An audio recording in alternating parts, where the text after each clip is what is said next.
फैसला कर ले, किराया देना है कि नहीं? किराया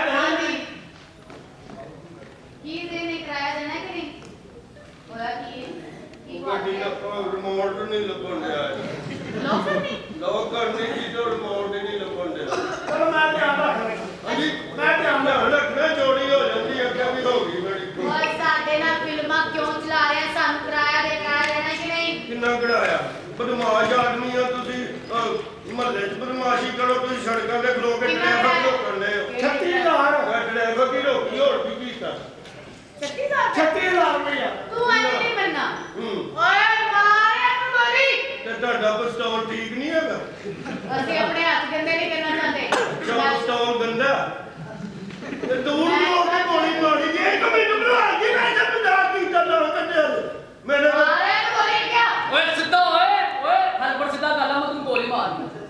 ਓਏ ਓਏ ਤੇਰੀ ਨਾ ਕੀ ਤੂੰ ਗੋਲੀ ਮਾਰਨੀ ਹੋਰ ਮੈਂ ਹੀ ਮਾਰਨੀ ਪਹਿਲਾਂ ਕਦੀ ਗੋਲੀ ਮਾਰੀ ਹੈ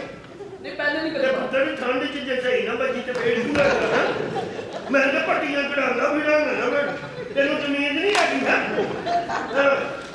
ਤੈਨੂੰ ਕੀ ਹੈ ਤੈਨੂੰ ਹਜ਼ਾਰ ਨਹੀਂ ਆਉਂਦੀ ਹੈ ਬੰਦੂਕ ਲਈ ਫਿਰਨੇ ਆ ਇਹ ਕਿਹੜੀ ਬੰਦੂਕ ਹੈ ਜਿਹਦਾ ਘੋੜਾ ਹੀ ਕੋਨੀ ਇਹ ਲੇਡੀਜ਼ ਬੰਦੂਕ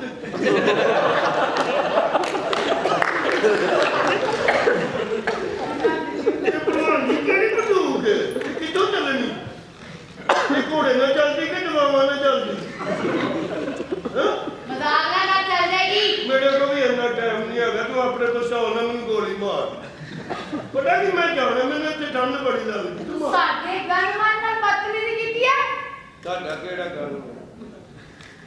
ਓਏ ਤੂੰ ਕਿਉਂ ਬਾਤ ਨਹੀਂ ਆਂਦਾ ਮੈਂ ਭਲਵਾਨ ਤੇਰੇ ਕੋਲੋਂ ਨਾ ਮੈਂ ਮਠਿਆਈ ਲਿਆ ਕੇ ਨਾ ਤੇਰਾ ਸ਼ਗਿਰਦ ਪੈਣਾ ਓਏ ਸਾਡਾ ਸ਼ਗਿਰਦ ਪੈਣਾ ਬਦਮਾਸ਼ੀ ਸਿੱਖਣੀ ਹੈ ਐ ਕੋਈ ਸਾਨ ਬਦਮਾਸ਼ੀ ਕਰਨੀ ਕੋਈ ਸਾਨ ਨਹੀਂ ਠੰਡ ਚ ਏਡੀ ਸ਼ਾਨ ਤੇ ਨਹੀਂ ਹੈਗੀ ਤੇ ਬਦਮਾਸ਼ੀ ਤੋਂ ਬਾਬਾ ਔਖੀ ਹੁੰਦੀ ਹੈ ਓਏ ਬੜੀ ਔਖੀ ਹੁੰਦੀ ਬੜੇ ਪਾਪੜ ਵੇਲਣੇ ਪੈਂਦੇ ਨੇ ਤੇ ਜੇ ਪਾਪੜ ਨਾ ਬੰਦਾ ਵੇਲੇ ਤੇ ਪਹਿਲਾਂ ਤੇ ਇੱਕ ਦੋ ਪਾਪੜ ਢੀਂਗਾ ਹੋਏਗਾ ਕਿਉਂਕਿ ਨਹੀਂ ਪਤਾ ਨਾ ਕਦੀ ਵੇਲੇ ਨਹੀਂ ਹੋ ਇਹ ਤਾਂ ਬਦਮਾਸ਼ ਹੀ ਵੇਲ ਸਕਦੇ ਸਾਡੇ ਕੋਲ ਐਡਾ ਟਾਈਮ ਕੋਈ ਨਹੀਂ ਪੈਸੇ ਦੇ ਤੇ ਅਸੀਂ ਜਾਈਏ ਕਿੰਨੇ ਪੈਸੇ ਨੂੰ ਬੁਲਾ 36000 ਰੁਪਇਆ ਘੱਟ ਨਹੀਂ ਹੋਏ ਉਹਨਾਂ ਦੇ ਕੋਈ ਥੋੜੇ ਪਾਸੇ ਬਹੁਤ ਘਟ ਗਏ ਨੇ ਹੈ ਨਹੀਂ ਆਇਆ ਤੇ ਕਹਿੰਦਾ ਸਾਡੇ ਨਾਲ ਡਰਾਮਾ ਹੋਇਆ ਥੋੜੇ ਬਾਤੇ ਘੱਟ ਕਰ ਲਓ ਮੈਂ ਤੁਹਾਨੂੰ ਕੀ ਦੱਸਾਂ ਨਾ ਰੋਈ ਨਾ ਰੋਈ ਨਾ ਵੀ ਕੀ ਹੋਇਆ ਉਹ ਬੇਟੀ ਕਿਡਨੀ ਦਾ ਆਪਰੇਸ਼ਨ ਹੈ ਤੇ ਡਾਕਟਰ 5 ਲੱਖ ਰੁਪਇਆ ਮੰਗਦਾ ਤੇ ਮੇਰੇ ਕੋਲ 4 ਲੱਖ 40,000 60,000 ਰੁਪਇਆ ਘੱਟ ਕਿੰਨੀ ਦਾ ਆਪਰੇਸ਼ਨ ਹੋ ਗਿਆ ਮੇਰੀ ਹਾਂਜੀ ਤੂੰ ਕਿਉਂ ਰੋ ਰਿਹਾ ਤੂੰ ਸਾਨੂੰ ਪਹਿਲੇ ਕਿਉਂ ਨਹੀਂ ਦੱਸਿਆ ਓਏ ਤੂੰ ਇਹਨਾਂ ਦੇ ਦੁੱਖਦਾ ਤੂੰ ਨਹੀਂ ਦੱਸਿਆ ਉਹ ਮੈਨੂੰ ਦੱਸ ਹੀ ਨਹੀਂ ਦੇ ਹੁਣ 60,000 ਰੁਪਇਆ ਜੀ ਆ ਭਲਵਾਨ ਤੇਰੀ ਖੈਰ ਹੋਵੇ ਕੋਈ ਨਹੀਂ ਕਰਾਇਆ ਸੀ ਫੇਰ ਲੈ ਲਾਂਗੇ ਕਹਿ ਰਹੇ ਮੇਰੀ ਦਵਾਈ ਅੱਲਾ ਤੈਨੂੰ ਸ਼ੇਖ ਰਸ਼ੀਦ ਦਾ ਰਿਸ਼ਤਾ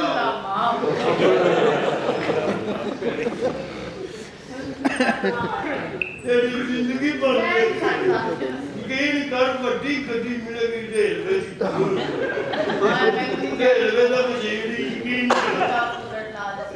ਕਿਹੜਾ ਬੁੱਢਾ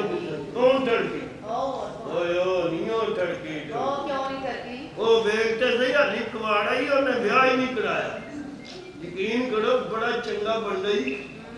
ਹਾਂ ਬਸ 70 ਪੂਰਾ ਹੋ ਗਿਆ ਨਾ ਤੇ ਫਿਰ ਉਹਦੀ ਮੰਗਣੀ ਹੋਣੀ ਮੇਰੇ ਕੋਲ 2-3 ਰਿਸ਼ਤੇ ਨਹੀਂ ਸਾਨੂੰ ਰਿਸ਼ਤਿਆਂ ਦੀ ਕਮੀ ਨਹੀਂ ਹੈਗੀ ਅਸੀਂ ਕੋਈ ਵਿਆਹ ਨਹੀਂ ਕਰਾਉਣਾ ਜਾਂ ਫਿਰ ਸਦਾਦੀਆਂ ਫਿਰ ਨਾ ਗਰੀਬ ਆਦਮੀਆਂ ਨੇ ਦਵਾਵਾਂ ਹੀ ਦੇਣੀਆਂ ਤੇ ਪਕਵਾਉਣਗੇ ਮੇਰਾ ਅੱਬਾ ਠੀਕ ਹੋ ਜਾਏਗਾ ਮੈਂ ਤੈਨੂੰ ਅੱਬਾ ਹੀ ਗਿਫਟ ਕਰ ਦੇਣਾ ਚਾਹੀਦਾ ਬੜਾ ਸੋਹਣਾ ਹੀ ਮੇਰਾ ਅੱਬਾ ਤੇ ਮੈਂ ਕੀ ਕਰਾਂ ਹਾਂਜੀ ਕੀ ਕਰਾਂ ਤੇਰੇ ਐਸੇ ਮੈਂ ਦੱਸਣ ਮੇਰੇ ਤੋਂ ਛੋਟਾ ਹੀ